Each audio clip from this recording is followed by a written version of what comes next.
Saúdo-vos com a santa paz de nosso Senhor e Salvador Jesus Cristo.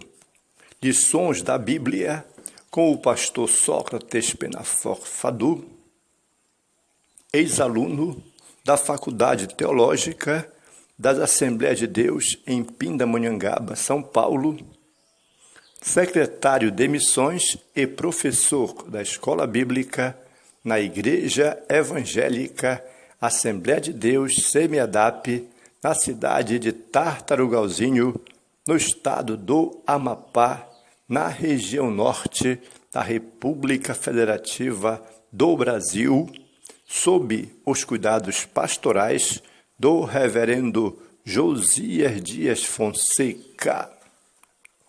Lição 3. A chamada profética de Samuel. Lemos em 1 Samuel, capítulo 3 e versículo 10.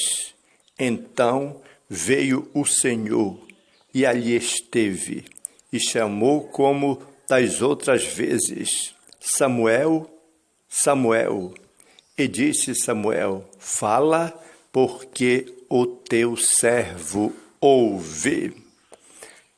Percebemos que até então Samuel não tinha essa disponibilidade, este direcionamento. No entanto, após ter sido orientado pelo homem experiente, a saber, Eli, logo ele começou a obedecer as palavras de direcionamento. Houve a verdadeira chamada divina, capacita o crente fiel a ser um porta-voz autêntico da palavra de Deus. Eu e você poderemos ser muito mais do que nós somos, em o nome de Jesus, no momento em que começamos a obedecer a palavra de Deus.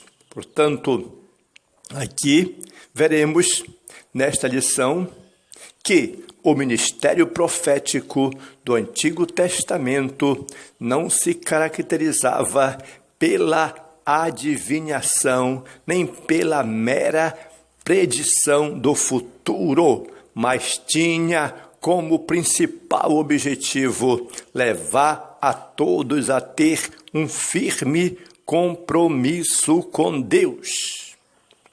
Vamos levar a sério o nosso ministério, o nosso trabalho, a nossa função. Aqui podemos perceber que sua essência é anunciar a totalidade da mensagem divina. O próprio apóstolo Paulo disse: eu não fui desobediente à visão celestial. E Jesus determinou: ide por todo mundo e pregai o evangelho a toda criatura. Então, podemos perceber dentro desta palavra aqui de Samuel que, por isso, também que Jeremias foi bem sucedido e foi categórico em dizer: o profeta que tem sonho, conte-o como apenas sonho, mas aquele em quem está a minha palavra, fale a minha palavra com verdade, diz o Senhor, aqui em Jeremias, capítulo 23 e versículo 28. A definição do profeta em Israel. Primeiro, a menção de profeta no livro de Israel foi feita a um profeta no livro que está registrado em 1 Samuel, capítulo 2, versículo 27 a 26. Aqui vemos que o profeta era caracterizado como homem de Deus, título que lhe trazia grande responsabilidade. O profeta não é um adivinhador, mas o porta-voz de Deus. Ali, ou aqui, Samuel se dirigiu à casa de Eli, dizendo que este seria substituído por um sacerdote fiel, Sadoque. Esse acontecimento antecipava como seria o ministério de Samuel, o profeta do Senhor por excelência. 2. Vamos definir sobre profeta. De modo geral, a palavra do hebraico para profeta é Nabi. Etimologicamente, a definição é incerta, porém, diversos significados lhe são atribuídos, entre os quais chamado por Deus, o orador. Entretanto, a maioria dos estudiosos trata a palavra profeta com o sentido de porta-voz divino. Nesse aspecto, o profeta seria mensageiro de Deus, cuja missão era levar o povo a obedecer à vontade do Todo-Poderoso. Quem ouvisse esse porta-voz teria sucesso, pois o profeta comunica o que Deus lhe diz, fala o que Deus lhe falou. Esse é o fundamento do movimento profético do Antigo Testamento. 3. Samuel e os demais profetas precisamos bem analisar. Aqui, por exemplo, com Samuel, deu-se o início à prática de os profetas ungirem reis. Segundo o texto bíblico, o próprio Samuel comunicou as palavras de Deus a Saul, de que este seria rei. Segundo os estudiosos, foi com Samuel que teve início o movimento profético formal em Israel. E com Elias, ele se desenvolveria ainda mais. E a partir do ministério de Samuel, surgiram os profetas da corte, os que atuavam junto aos reis.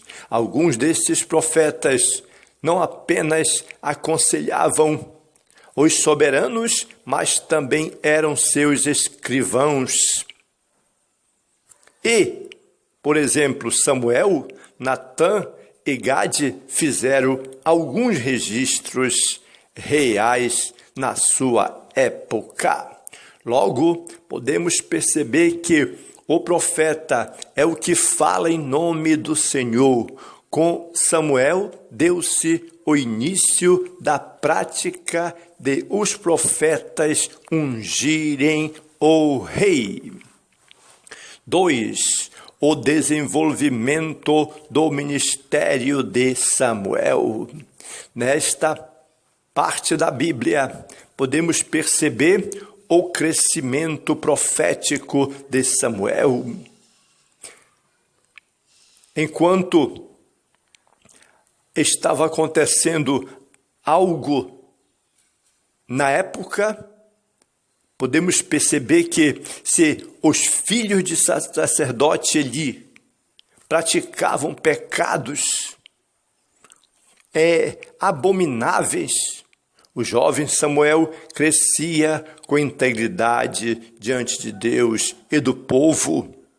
Sempre houve em Ana, sua mãe, um cuidado especial para que seu filho estivesse envolvido com a obra de Deus.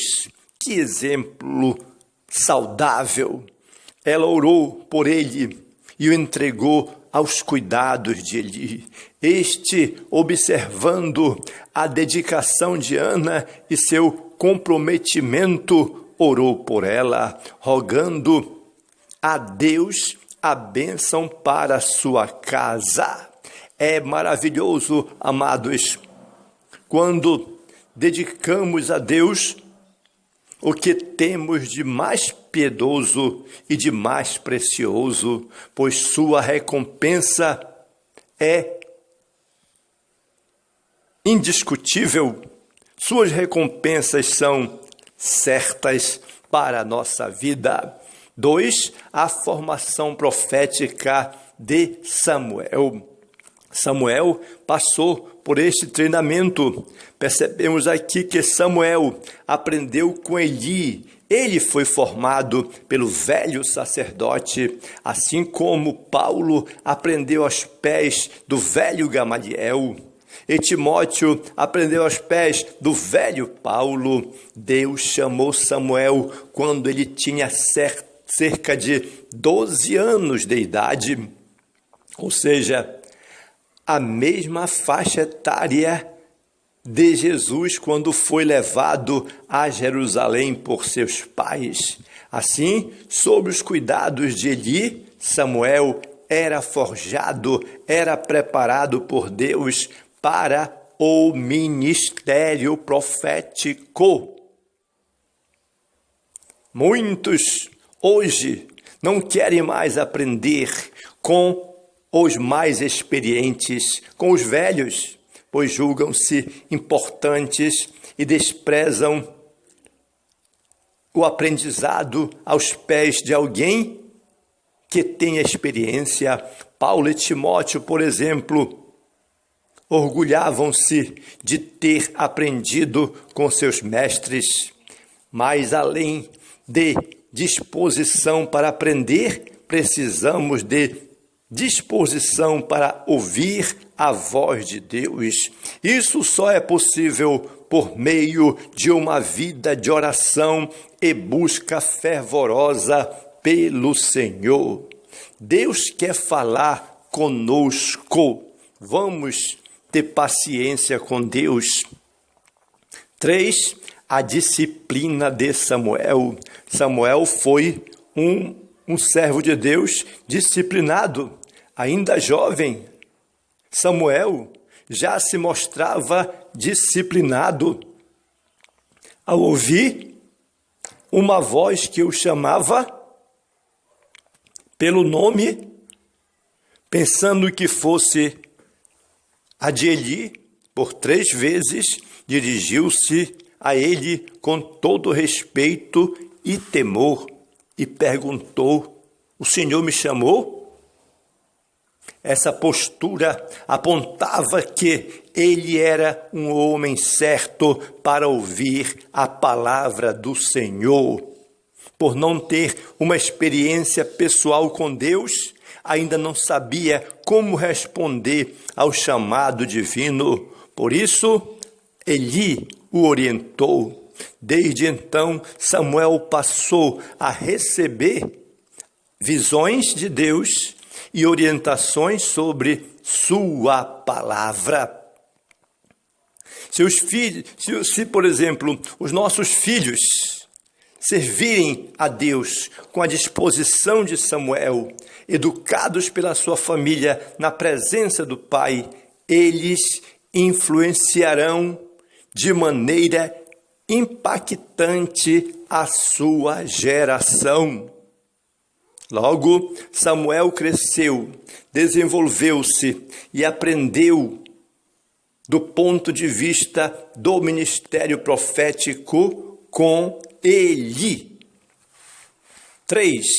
O ministério profético na atualidade. Número 1. O dom da profecia. Aqui podemos perceber que o dom de profecia disponível a todos os crentes manifesta-se de forma sobrenatural e momentânea.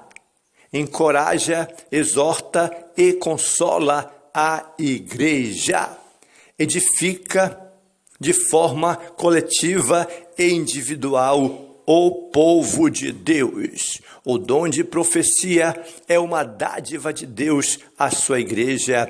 É maravilhoso saber que o Pai ainda fala diretamente com seu povo.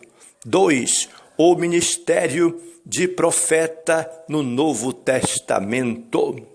O emprego do termo profeta no Novo Testamento refere-se a determinados indivíduos chamados por Deus a fim de entregar revelações específicas à igreja.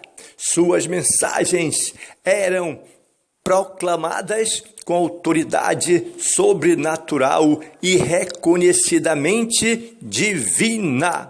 Podemos ver o caso do profeta Ágabo, quando se dirigiu a Paulo e fez aquela encenação. Segundo Atos dos Apóstolos, capítulo 13, versículo 1 e capítulo 15 e versículo 32, os profetas eram impulsionados extraordinariamente pelo Espírito Santo para o exercício desse ministério. Não podemos, amados, confundir o ministério profético com o dom de profecia. 3. Onde estão os profetas?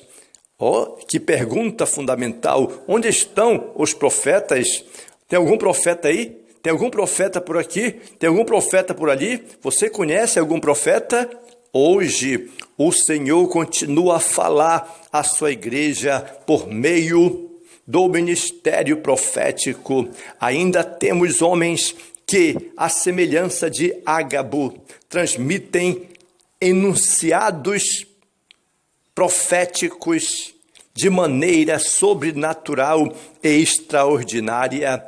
Todavia, eles não possuem autoridade canônica da Bíblia Sagrada, a única regra infalível de fé e prática reconhecida pela Igreja de Cristo. Toda locução profética é possível e passível de julgamento à luz da Bíblia Sagrada, a palavra de Deus. Precisamos analisar a profecia de cada profeta para confirmar com a palavra de Deus ou reprovar pela palavra de Deus. A profecia é uma necessidade premente nos dias de hoje. Necessitamos da palavra de direcionamento celestial. Logo, o Senhor continua a falar à sua igreja, tanto por meio do dom de profecia, quanto pelo ministério profético. Onde estão os crentes obedientes a Deus para falar extraordinariamente ao seu povo? Nestes últimos dias, precisamos de obreiros fiéis que busquem os dons do Espírito Santo. Entretanto, estejamos vigilantes. Como já dissemos, todo enunciado profético tem de passar necessariamente pelo crivo da Bíblia Sagrada, a palavra de Deus. Jesus Cristo é o único Salvador do mundo. Inscreva-se no meu canal e você será ricamente abençoado em nome de Jesus.